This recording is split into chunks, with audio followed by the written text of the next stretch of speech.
కళ్ళు ఉన్న వాడికి కనపడతాయి, మూసుకున్న వాడికి ఏం కనపడతాయి? అన్నా క్యాంటీన్ పెట్టలేదా? రైతు భరోసా ఇప్పుడు ఇవ్వలేదా? తల్లికి వందనం ఇవ్వలేదా?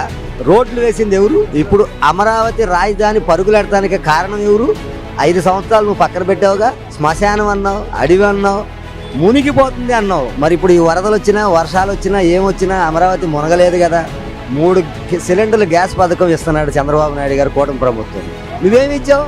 నువ్వు చెప్పిన హామీలనే కోత కోసావు. చంద్రబాబు గారు 2 పిల్లలున్నా, 3 పిల్లలున్నా, 5 పిల్లలున్నా ఇస్తున్నాడు కదా.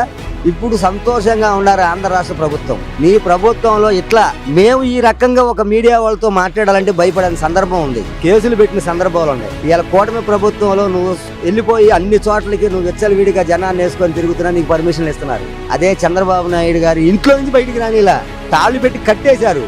ఎక్కడుంది స్వేచ్ఛ గౌరవ ప్రభుత్వం? చంద్రబాబు నాయుడు కూటమి ప్రభుత్వంలోనే స్వేచ్ఛ అనేది. ప్రతి ఒక్క మానవుడికి స్వేచ్ఛగా ఇలా తిరగలుగుతున్నాడు. కొంతమంది మీడియాలో కూర్చొని పెద్దలని, వృద్ధులని, మేధావులని మాట్లాడుతున్నారు. ఎప్పుడు వచ్చినా ఈ మేధావి వర్గం మొత్తం చంద్రబాబు నాయుడు గారు ప్రభుత్వం ఉన్నప్పుడే మాటలు వస్తాయి. జగన్మోహన్ రెడ్డి ఉన్నప్పుడు ఈ మీడియాలో ఉన్న పెద్ద వ్యక్తులు, మేధావులు నోరు ఎత్తలేదే. రోడ్లు బాగోలేదని గాని, అమరావతి ముంచేశాడ, 3 రాజధానులు అన్నాడని గాని, మరి పోలవరం ప్రాజెక్టు పక్కన పెట్టాడని, స్టీల్ ప్లాంట్ గురించి అసలు నోరే ఎత్తట్లేదు పార్లమెంట్ లో మీ సభ్యులని, ఇవన్నీ జరుగుతున్నాయి.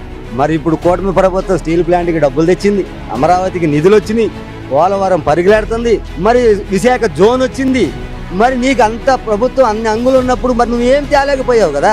అసలు నువ్వు జనంలోకి వెళ్ళడానికి అసలు నీకు అర్హత ఉందా, హక్కుందా? ఈయన నిన్ను నమ్మేవాళ్ళు ఎవరు? ఇప్పుడు ఆంధ్ర రాష్ట్రంలో ఒక గంజాయి బ్యాచ్ను పరామర్శించడానికి మాజీ సీఎం వెళ్ళాడంటే నవ్వుకుంటున్నారు జనం. నీ కారు కింద మనిషి చనిపోతేనే నీకు తెలియదంటావా? దాని గురించి అసలు నోరే ఎత్తలా. నీ ఒక్క పర్యటన వల్ల సత్తెనపల్లిలో 4 మనుషులు చనిపోయారు. దానికి సమాధానం చెప్పగలుగుతావా? రేపు నెల్లూరు వెళ్తున్నాను, హెలికాప్టర్ కి పర్మిషన్ ఇవ్వట్లేదని. ఎందుకు ఇస్తారు? పోయినసారి అట్లా హెలికాప్టర్ కి పర్మిషన్ ఇస్తేనే కదా గందరగోళం చేశారు.